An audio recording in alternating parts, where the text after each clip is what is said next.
नमस्कार, आप देख रहे हैं कैपिटल टीवी का प्राइम टाइम शो। आपके साथ मैं हूं परवीन शेख। कोलकाता कांड पर पूरे देश में आक्रोश है। बंगाल में हर गुजरते दिन के साथ ममता सरकार के खिलाफ लोगों का गुस्सा बढ़ता जा रहा है। इस बीच आरजीकर मेडिकल कॉलेज के पूर्व प्रिंसिपल संदीप घोष को सुप्रीम कोर्ट से बड़ा झटका लगा। देश की सर्वोच्च अदालत ने संदीप घोष की याचिका को खारिज कर दिया और इस याचिका में घोष ने अपने कार्यकाल के दौरान पैसों की गड़बड़ी की जांच सीबीआई को सौंपने के हाईकोर्ट के फैसले को चुनौती दी थी। सुप्रीम कोर्ट ने संदीप घोष की याचिका को खारिज करते हुए कहा कि वो कलकत्ता हाईकोर्ट के आदेश पर किसी भी तरह का हस्तक्षेप नहीं करेगा। इसके साथ ही कोर्ट ने इस मामले में सीबीआई जांच की मंजूरी दी है। यानी अब संदीप घोष के साथ साथ ममता सरकार भी बुरी तरह से फंस गई है, क्योंकि पूर्व प्रिंसिपल की डॉक्टर बिटिया के साथ हुई हैवानियत में जो भूमिका है वो शुरुआत से ही सवालों में है।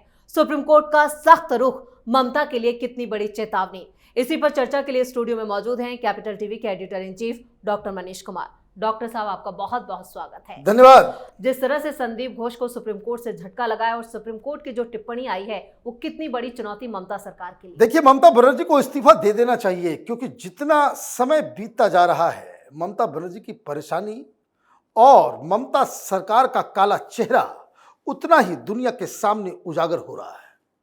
मैं आपको एक बात बताता हूं, आपको घिन आएगी कि किस तरह की सरकार वेस्ट बंगाल के अंदर है। बिटिया का डेथ हो गया, मां बाप को बॉडी सौंप दिया गया, पुलिस साथ में चल रही है, पुलिस साथ में चल रही है। तो एम्बुलेंस में डेड बॉडी को रखा गया। जब डेड बॉडी को रखा गया तो उसकी काकी मां, मतलब चाची, वो आई, बोले कि हम जाके बैठेंगे। मां बाप वो अलग गाड़ी में थे, क्योंकि उनकी हालत बहुत ही खराब थी। किसी की जवान बेटी जो डॉक्टर बनने जा रही हो, कोई अमीर धनाढ़ लोग नहीं है, लोअर मिडिल क्लास से लोग हैं। किस संघर्ष से उस बिटिया ने अपने आप को डॉक्टर बनाने के लिए काबिल बनाया होगा, क्या स्ट्रगल उनके मां बाप ने किया होगा। बंगाल में तो कोई और काम है नहीं, बच्चे वहां मेहनत करते हैं, सर्टिफिकेट्स लेते हैं, और ममता बनर्जी ने ऐसा खराब माहौल बना दिया है बंगाल के अंदर में कि जो कुछ भी थोड़ा पढ़ लिख जाता है बंगाल छोड़ के बाहर चला जाता है। उनको लगता है कि नरक बन गया है, नरक। तो वो परेशान थे, वो कार से जा रहे थे, तो भाई कोई घर का आदमी होना चाहिए। तो वो जाकर के पुलिस को बोली कि मैं उसकी चाची हूं, मुझे अंदर बैठने दो। बोला नहीं, अंदर नहीं बैठने देंगे। बोले क्यों, कोई तो साथ में जाएगा, बेटी है, अकेले कैसे छोड़ दें। तो वो कहता है कि अंदर टीएमसी का पार्षद बैठा हुआ है। तो ये बोले भाई क्यों बैठाया है। तो उसने कहा कि उसने लिख करके दिया कि वही उसका लोकल गार्जियन है। परिवार के 15 लोग वहां मौजूद हैं, और गाड़ी के अंदर बैठ गया ये टीएमसी का पार्षद, और ये पुलिस वाले उसको बैठने दिए। एक एक पुलिस वाले को, इन लोगों को सस्पेंड करना चाहिए। Let there be an example कि if you behave like this you will be treated like, क्या मैं बोलूं, मेरे मुंह से गलत बात निकल जाएगी। ये इस तरह का इनह्यूमन बिहेवियर। ये पार्षद है कौन, क्यों बैठा वो, और आपने लिख करके दे दिया कि भाई मैं उसका गार्जियन हूं।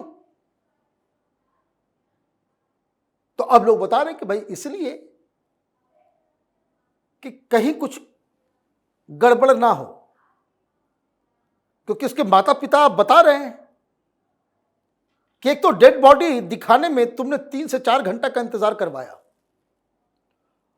और जब इंतजार खत्म हुआ, मिल लिए, तो बस एक चिंता थी इनकी, जैसे तैसे आनन फानन बॉडी को क्रिमेट कर दो, जला करके खाक कर दो, कि ताकि फिर से, अब देखिए जिस हॉस्पिटल में उसकी हत्या हो रही है, रेप हो रहा है, वही उसका पोस्टमार्टम भी कर रहा है। जो प्रशासन खुद सवालों के घेरे में है, अब उनके मां पिताजी कह रहे हैं कि देखिए, एक तो घूस देने की बात आ गई। बताइए क्या है, क्या है? ये पुलिस कमिश्नर, ये डीसी, ये तमाम पुलिस वाले अपने घर में अपने बच्चों को क्या बताते होंगे, कैसे मुंह दिखाते होंगे, क्या बोलते होंगे कि हमने बड़ा अच्छा काम किया? क्योंकि अब जो दो तीन बातें परिवार की तरफ से कही गई, एक कि जब वह पोस्ट चल रहा था तो साइड में ले गए और एक वरिष्ठ अधिकारी का नाम ले रहे हैं लोग, किसने कहा कुछ पैसे ले लो, घूस दे रहे थे। उन लोगों ने नहीं माना।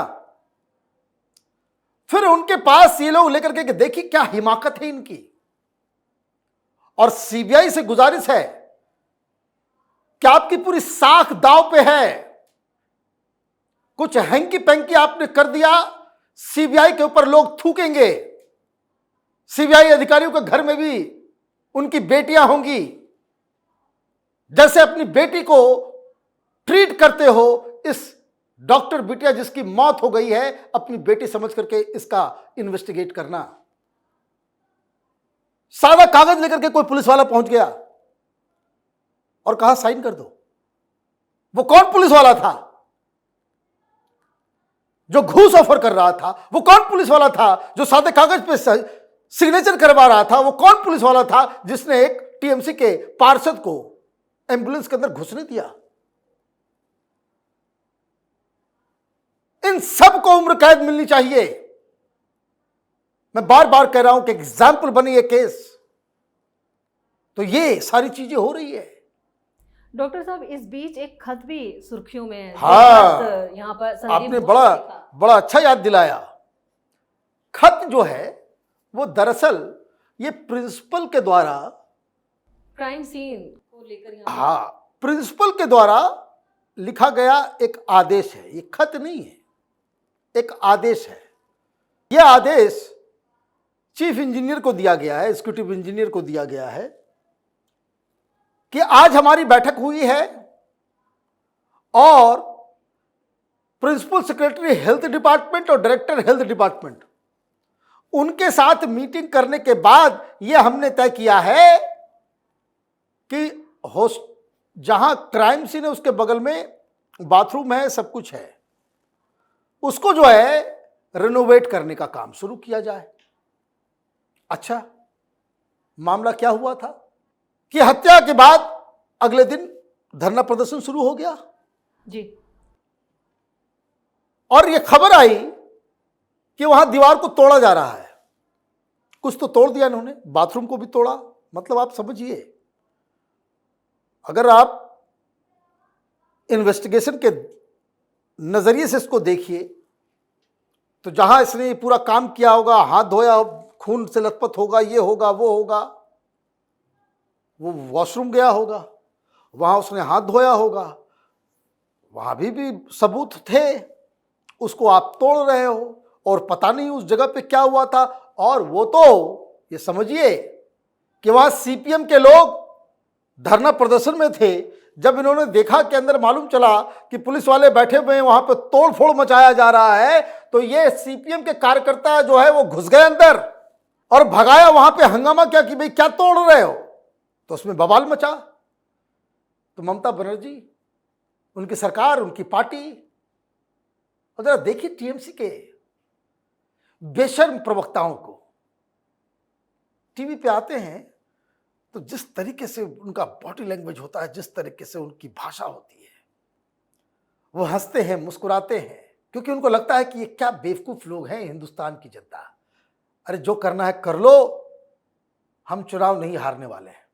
ममता बनर्जी का वोट बैंक पॉलिटिक्स जो है वो 30% मुसलमानों का जो वोट है वो इंटैक्ट है। हमें कौन क्या कर लेगा, ये मनोबल वहां से, ये जो ममता बनर्जी की तरफ से ये सारा चीज हो रहा है, वो क्यों हो रहा है? बंगाल की जनता जिम्मेदार है। आपने इतना कॉन्फिडेंस उनको दे दिया कि भाई सब कुछ होने के बावजूद वो चुनाव के बाद हिंसा भड़काएंगे टीएमसी के लोग, कहीं कहीं जाकर के कांग्रेस वाले, कम्युनिस्ट वाले, ये फुरफुरा शरीफ वाला जो मौलाना है उसकी पार्टी के, बीजेपी के लोगों को कि तुमने टीएमसी को वोट नहीं दिया, उसको मारो पीटो, जो करना है अनर्थ कर दो। लेकिन फिर भी हम लोकसभा में चुनाव जीत गए। मतलब आई एम इनविंसिबल, मुझे कोई हरा नहीं सकता बंगाल के अंदर। तो यहां से इसलिए कॉन्फिडेंस आ रहा है, इसलिए सारा कुछ हो रहा है। तो बंगाल की जनता ने ये कॉन्फिडेंस दिया है। तो जब ये सामने ये खबर आई कि भाई अंदर तोड़ फोड़ मच रहा है, तो सारे लोग टीएमसी और बैंड वैगन जो है उसने कह दिया कि भाई नहीं नहीं नहीं, बेकार की बात है, फेक न्यूज है। ये जो है कुछ लोग जो है वो राइट विंगर्स जो है ये फेक न्यूज फैला रहे हैं। चिट्ठी आ गई, क्योंकि ये लोगों ने दावा किया कि पहले से काम चल रहा था। अब चिट्ठी आई है, वो चिट्ठी 10 तारीख की है। मतलब जिस दिन तोड़ा गया उसी दिन आनन फानन ये आदेश पास किया गया। तो झूठ तो पकड़ा गया, आपका झूठ पकड़ा गया। और ये झूठ बड़ा महंगा पड़ने वाला है। क्यों? क्योंकि सीबीआई अब ये कह रही है कि जो डॉक्टर है संदीप घोष और उसके तमाम चट्टे बट्टे जो हैं आसपास के डॉक्टर, एक और झूठ बोला तो लाल टी शर्ट वाला बोला फिंगरप्रिंट एक्सपर्ट है, मालूम चला वो एसएसकेएम का जो है वो पोस्ट ग्रेजुएट कोर्स का जो फर्स्ट ईयर का स्टूडेंट है। हर चीज में आप झूठ बोलते चले जा रहे हो, और कमाल की बात है हर झूठ आपकी पकड़ी भी जा रही है। तो इसका क्या करेंगे? तो सीबीआई को एक सूत्र मिला है जो आगे चलकर के बड़ा दिक्कत करने वाला है ममता बनर्जी को, कि एक विदेशी नंबर से लगातार ये डॉक्टर उसके चट्टे बट्टे को कॉल्स जा रहे थे, और ये जो नंबर है वो दरअसल आइदर वो ढाका से ऑपरेट हो रहा था या फिर वो दुबई से ऑपरेट हो रहा था। तो ये सारी चीजें हुई है, और मुझे लगता है कि इतना सब कुछ हो जाने के बाद ममता बनर्जी, टीएमसी, उनका एटीट्यूड बिल्कुल ऐसा लग रहा है कि बंगाल की जनता बेवकूफ है। मैं तो बस 3-4 दिन और उसके बाद मैं मामले को सेटल कर दूंगी, रफा दफा कर दूंगी। अब एक नया मामला आ गया, 10 दिन में फांसी दिलवाएंगे, है ना। अब गवर्नर साहब बोल रहे हैं कि तो नौटंकी कर रही है ममता बनर्जी। क्यों? बोले पहले भी इसने कर दिया है बहुत बार, कि जो कानून पब्लिक में आपने हल्ला कर दिया, तो कोई भी कानून आप गवर्नर के पास भेजोगे, अनटिल अनलेस सिर्फ असेंबली में पास कर देने से कानून नहीं बनता। वो गवर्नर राष्ट्रपति के पास जाता है, उसका एक पूरा प्रक्रिया है। और कोई कानून अगर आप लेकर के आ रहे हो तो पहले से ही आपको उसका एक टेक्निकल रिपोर्ट देना होता है ना। वो रिपोर्ट अगर आप नहीं देंगे तो गवर्नर उस पर साइन नहीं करेंगे। आपने टेक्निकल रिपोर्ट दी? नहीं दी। क्यों? क्योंकि आपको ये पास ही नहीं करना है, पास ही नहीं करना है। क्योंकि पूछो ना भाई कि संदेश खाली के अंदर शाहजहां शेख ने ये सब काम किया, क्या कानून ऐसा बनाओगे जिसमें शाहजहां शेख को जो है फांसी लग जाए? हिम्मत है? नहीं है। क्यों? क्योंकि इस तरह के केसेस अगर कानून बन गया, इस तरह के केसेस आएंगे तो इनका वोट बैंक चरकना चालू हो जाएगा, वोट टूटना चालू हो जाएगा। तो ममता बनर्जी ने क्या किया?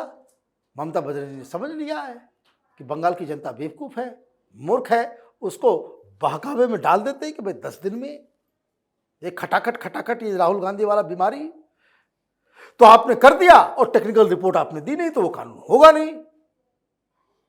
तो आप ये देखिए कि देश के में जो नेता लोग जो है वो जनता को कितना टेकन फॉर ग्रांटेड लेते हैं, और ये तो बहुत ही विभत्स घटना है। और अगर ऐसी घटनाओं के बावजूद भी आपकी मानवता, आपके अंदर जो ह्यूमन क्वालिटीज हैं, जो मानवीय गुण हैं, वो अगर नहीं जगती है, आप अभी भी एक नेता, वोट के भूखे पार्टी बने रह जाते हो, तो आप ये समझ लो कि आप इंसान नहीं रहे, आप जानवर बन गए हो। तमाम ह्यूमन क्वालिटीज जो हैं, जो मानवीय गुण जो है, वो आपके पूरे पर्सोना से, आपके चरित्र से वो इवोपरेट कर चुका है, गायब हो गया है। तो आप ये समझिए कि बंगाल की इस घटना को लेकर के पूरा देश जो है वो नाराज है, और बंगाल के अंदर ममता बनर्जी ये झूठ बोल बोल कर उसको मैनेज करने की कोशिश में जुटी है।